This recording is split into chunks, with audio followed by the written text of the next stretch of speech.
धाराशिव जिल्ह्यातील मुरुम नगर परिषदेमध्ये सध्या राजकीय घडामोडींना मोठा वेग आला असून शहराच्या राजकारणात नवे समीकरण आकार घेत असल्याचं चित्र आहे। माजी मंत्री बसवराज पाटील यांचे बंधू बापूराव पाटील यांची मुरुम नगर परिषदेच्या नगराध्यक्षपदी निवड झाल्यानंतर शहरात सध्या उत्साहाचं वातावरण पाहायला मिळतंय।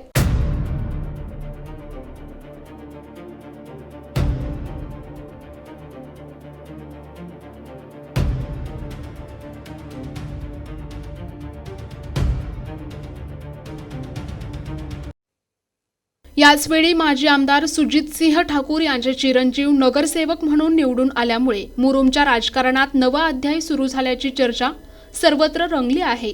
दरम्यान नळदुर्गचे नगराध्यक्ष बसवराज आप्पा धरणे यांच्या निवडीच्या पार्श्वभूमीवर हासुरे मित्र परिवार यांच्या वतीने मुरुम शहरात 3 ठिकाणी जाहीर सत्कार करण्यात आला।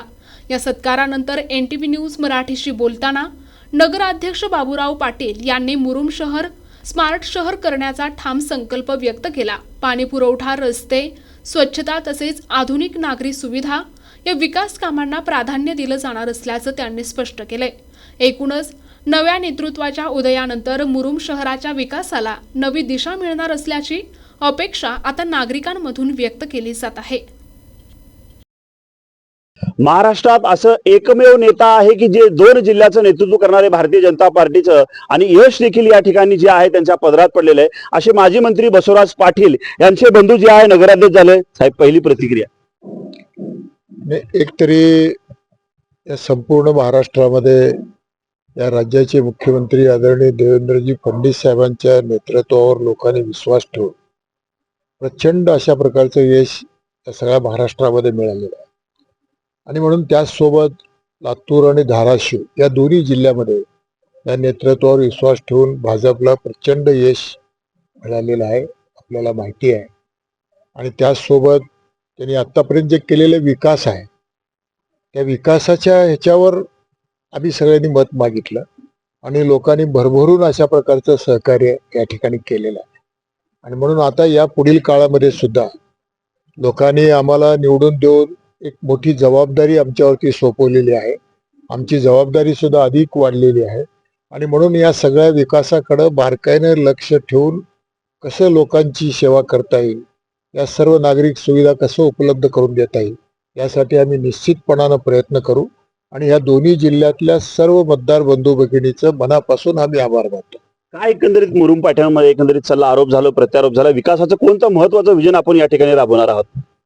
आरोप प्रत्यारोपाचा विषय नाही। निवडणुकीमध्ये आम्ही नेहमी सातत्यानं विकासावरच मत मागितले आणि ज्या ज्या वेळेला जिथं जिथं जे करणं शक्य आहे ते करण्याचा आपण सातत्यानं प्रयत्न केलाय। आणि म्हणून आरोप प्रत्यारोपाला फारसं महत्व न देता आम्ही जे कामं केलं त्या कामाला लोकांनी पावती दिलेली आहे। कुठेतरी पाहायला गेलं तर 2 जिल्ह्याचं यश तुमच्या पदरामध्ये तुम्ही पाडून घेतल्यामध्ये जिल्ह्याची परिस्थिती विकासात्मक दृष्टिकोनाकडून कोणते महत्वाचं विजन असणार आहे आपले? विजन म्हणजे बऱ्याचशा गोष्टी आहेत। रस्त्याचं काम आहे, पाण्याचं काम आहे, दिवाबत्तीचं आहे, आरोग्याच्या सुविधेच्या बाबतीमध्ये आहे, शिक्षणाच्या सुविधेच्या बाबतीमध्ये आहे। या सगळ्याकडे आमचं बारकाईनं लक्ष आहे आणि ही सगळी कामं कसं मार्गी लावता येईल आतापर्यंत आम्ही मार्गी लावण्याचा प्रयत्न केलाय आणि पुढील काळामध्ये सुद्धा आम्ही प्रयत्न करू। एकंदरीत हे टेलर म्हणावं लागेल। नगरपालिका झाली, आता पंचायत समिती, जिल्हा परिषद बाकी आहे। आता ह्या जिल्हा परिषद पंचायत समितीमध्ये सुद्धा लोकांचं फार मोठं विश्वास आमच्या नेतृत्वावर आहे, भाजपवर आहे आणि म्हणून आम्हाला निश्चित यश या ठिकाणी सुद्धा मिळणार आहे। नगराध्यक्ष आपल्या सोबत आहेत, नवनव्याची नवड आपण पाहू शकता। एकंदरीत जे आहे मुरुमकर आपण या ठिकाणी सकाळपासून बघताय, बहुसंख्येने या ठिकाणी जे आहे त्यांच्या घरावरती येऊन या ठिकाणी अभिनंदनाचा वर्षाव त्यांच्यावरती केला जात आहे। साहेब, पहिलं विजन काय असणार आहे? कसं हे वाटत होतं यश भेटेल असं?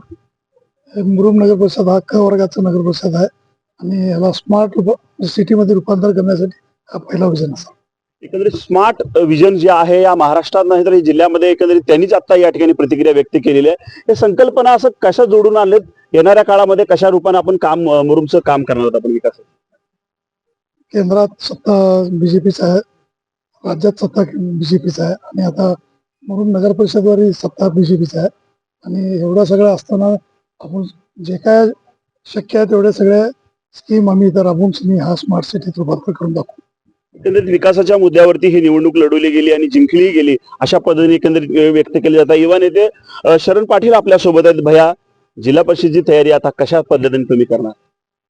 आत्ताच आदरणीय साहेबांनी म्हणल्याप्रमाणे संपूर्ण राज्यामध्ये नगर परिषदाच्या निवडणुकीमध्ये राज्याचे मुख्यमंत्री आदरणीय देवेंद्रजी फडणवीस साहेबांच्या नेतृत्वावर विश्वास ठेवून प्रचंड यश आपल्याला लाभलेलं आहे.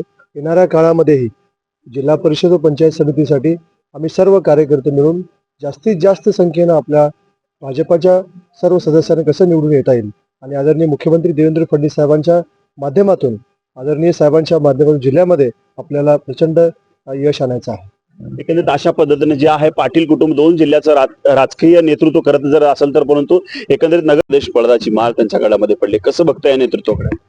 आज सर्वप्रथम आम्ही धरणे बसवराज विजयकुमार धरणे अप्पा नगरपालिकेला नगराध्यक्षपदी निवडून आल्याबद्दल जळकोट परिसरातील भीमाशंकर हासुरी मित्र मंडळाच्या वतीनं परिसरातील 4-5 होर्टी, अंगरगा, नंदगाव 4-5 गावचे सगळे मित्र कंपनी मिळून आज आम्ही त्यांचा सत्कार केलेला आहे.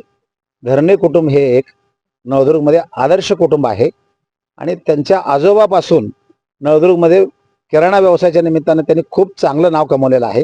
आणि धरणे कुटुंब हे नळदुर्गमध्ये त्यांचे चुलते आणि त्यांचं सर्व कुटुंब ही इतकी मोठी फॅमिली आहे. 6 त्यांच्या वडिलाला धरून 6 भावंड आणि एवढं मोठं कुटुंब एकत्र राहण्याचं परिसरातलं खूप मोठा आदर्श आहे. आणि धरणे कुटुंबामधून नळदुर्गमधल्या कुठल्याही एका सामान्यातल्या सामान्य गरीब माणसाला सुद्धा पिढ्यानपिढ्या त्रास झालेला नाही.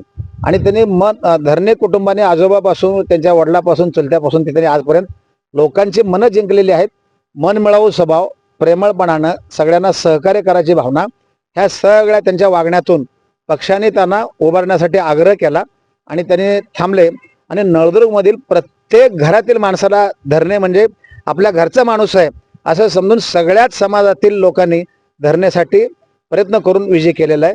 आणि धनशक्तीच्या विरोधामध्ये जनशक्तीच्या धरण्याने कमवलेली जनशक्ती आज त्यांच्या कामाला आलेली आहे. आणि हा धरण्यांचा विजय म्हणजे धनशक्तीच्या विरोधात जनशक्तीचा विजय, खूप मोठा ऐतिहासिक हा विजय झालेला आहे. आणि परिसरामध्ये धरण्यांचं कुटुंब हे एक आदर्श कुटुंब आहे.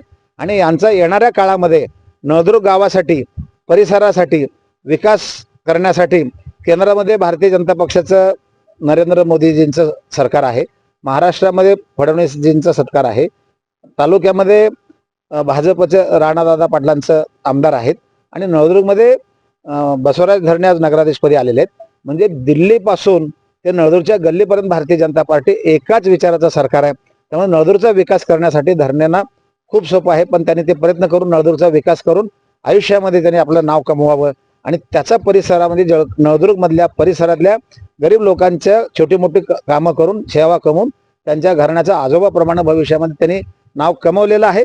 आणि असंच कमावं असं मी त्यांना आपल्या सगळ्यांच्या वतीनं भाविक सगळ्या राजकीय, सामाजिक, व्यावसायिक कार्याला त्यांना मी खूप खूप शुभेच्छा देतो. जास्त मतांनी निवडून येऊन बापूराव पाटलांनी खूप मोठा विक्रम केलेला इतिहासात नोंद केलेली आहे.